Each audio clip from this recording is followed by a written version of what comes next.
or be able to leave these abuse behind, this identity. You said something from the beginning that when you were at the center, you came out knowing who you are and knowing your identity. How were you able to do that? How did you embrace your new you?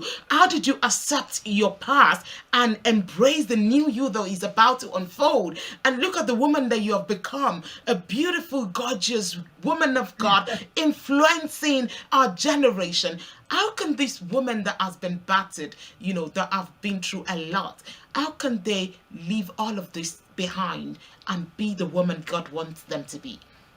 Pastor D. Thank you.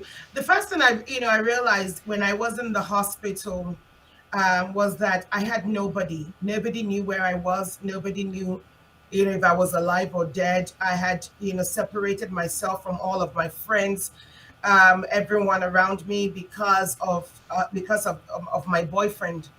And I made when the doctors and the police spoke to me and said, "What do you want to do?" I had to make a decision. And you know what? The first decision I made was I chose me. I chose me. All this time I had been choosing my partner over me. But I made a conscious decision on that January 1st that I was going to choose me over anybody else and over everybody else, and that my life was also worth something. So coming to, the first thing you need to do is come to the realization that when you stay in an abusive relationship, you are choosing that person over you. Wow. You're choosing that person. You're saying that that person is, that person's life is, is more worthier than you, that they're more important than you. And so the first thing in the hospital was I said, I choose me. I'm choosing me from today. And that was why I accepted the help. And then the second thing, when you choose yourself, is to accept help. Yes. That's it. Accept help. But you cannot accept help until you put yourself first. So the first thing I did was I chose me, and then I accepted the help that was offered.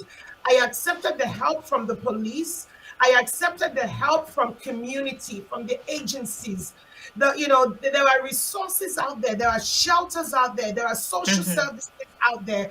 There are so many community agencies out there to help victims of domestic violence. You Yeah. just need to look and ask. So I accepted help. And when I accepted the help, I rose up and I took action. I went into the shelter. I went into the shelter. Nobody pushed me in, nobody forced me in.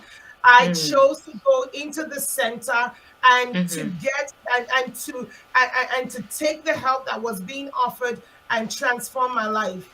But it came at a price. It came at a price. I was living with a drug dealer.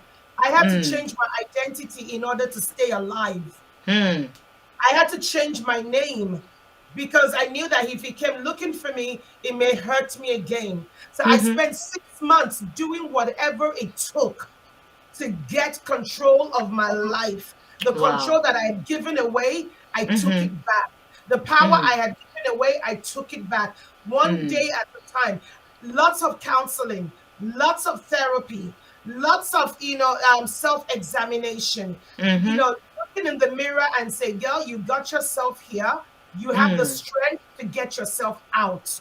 You have the strength in you, encouraging yourself to get out, to stay out." So I Wow. would tell anybody, these are the 3 steps. Thank Choose you. yourself, accept help, and take the help. Take action. Thank you. Wow, that is quite deep.